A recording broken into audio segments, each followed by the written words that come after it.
I was 12 when she came. I'd been living with my abusive mother for 12 long, painful years. It was around midnight. My mother was already asleep. So when 3 knocks came on the door, it was me who answered. An odd-looking little girl stood there, with cheeks pale, colorless, blonde hair braided in pigtails, and a pink dress torn a little at the hem. She had bare feet and looked like she was turning blue from the cold of winter, and black eyes, fathomless, deep black eyes. I quickly let her in, thinking how horridly underdressed she was. It wasn't until later that I wondered that she wasn't shivering or even questioned why she was there in the first place. I got her into the living room, wrapped her in a blanket we had there.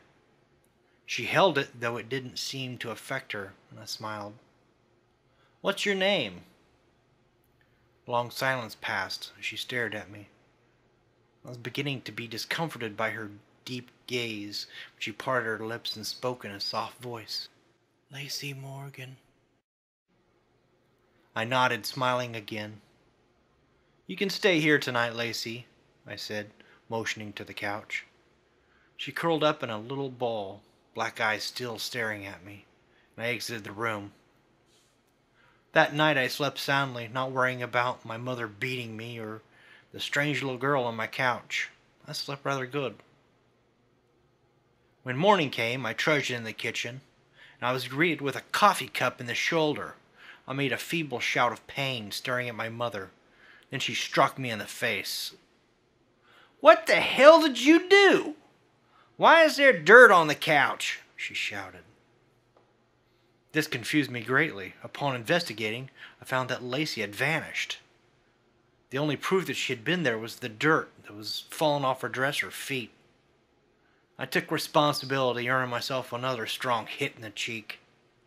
Then I left for school. While there, I heard something that sent chills down my spine. A little girl named Lacey Morgan was found dead last night. I passed the day waiting for any more news on the subject, but I heard nothing. Upon arriving home, the news was broadcasting a live report on her, though.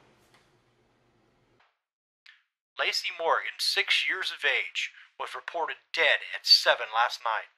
Her body was located in the backyard, buried there in her pink dress. So far, there have been no signs of her mother, Marissa Morgan, who is suspected to be the killer. Marissa has reportedly abused Lacey multiple times and may be responsible for her death. Suddenly, a picture of Lacey appeared on the screen. She appeared very close to how she had when she had met me. Blonde hair and braids, pink dress, pale face. Only her cheeks had color. Her eyes were a baby blue. To most this would be unimportant, but to me it was. She had died before arriving at my house. If what the newscaster said was true, she had died hours before. I went to bed early that night, as to avoid my mother. It was around midnight when I woke. There were cool fingers stroking the bruise on my cheek. I sighed, leaning into the small hand. Never again. Not 10 minutes later, I heard my mother screaming. I rushed into her bedroom, nearly fainting at what I saw. My mother was thrashing wildly on her bed, a small creature having buried its face in her chest. I could hear the sound of flesh tearing as my mother's screams increased in volume. I wished I hadn't gotten up. Later on, I'd tell myself that I hadn't, but I had. When Lacey pulled back from the gaping hole in my mother's chest cavity, I had a plain view of her razor-sharp teeth, glistening in the light, glistening with my mother's blood. She smiled innocently at me for a moment, before swiftly tearing out my mother's jugular. That time I did faint. When I came to, I was in my bed. My room was empty. The bed made neatly, as if Mom had left for work early. The only oddities were the dirty child's footprints, and the open window showing that Lacey had in fact visited. I never saw my mother again. I never missed her either. Eventually, I got married, had a family of my own. The memories faded. Recently, I've noticed the neighbor's son has all sorts of cuts and scrapes and bruises on his arm. I started watching their home. And the other day I saw something odd. A little girl running barefoot through their backyard, up to the back door. It was around midnight, so I couldn't be for sure. But I met her cold black eyes once when she was going to the back door. And I could swear she mouthed 2 words to me. Never again.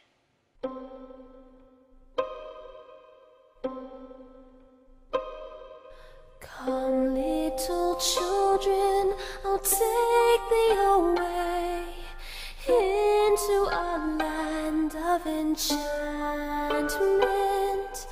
Come, little children, the time's come to play here in my garden of shadows.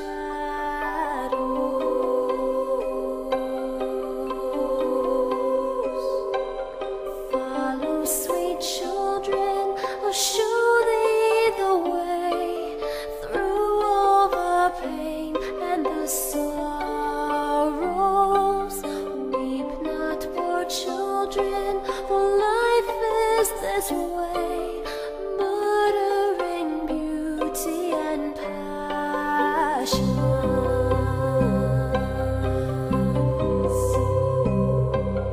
Hush now, dear children, it must be this way, to weary of life and deceptions.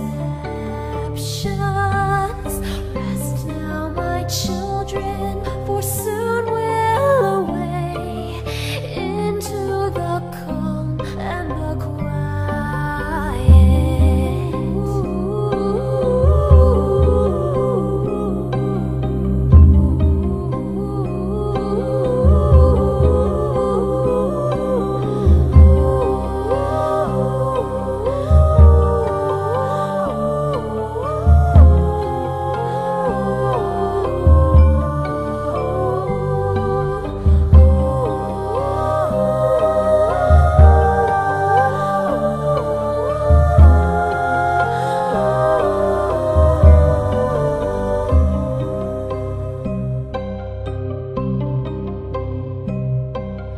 Come, little children, I'll take thee away into a land of enchantment. Come, little children, the time's come to play here in my garden of shadows.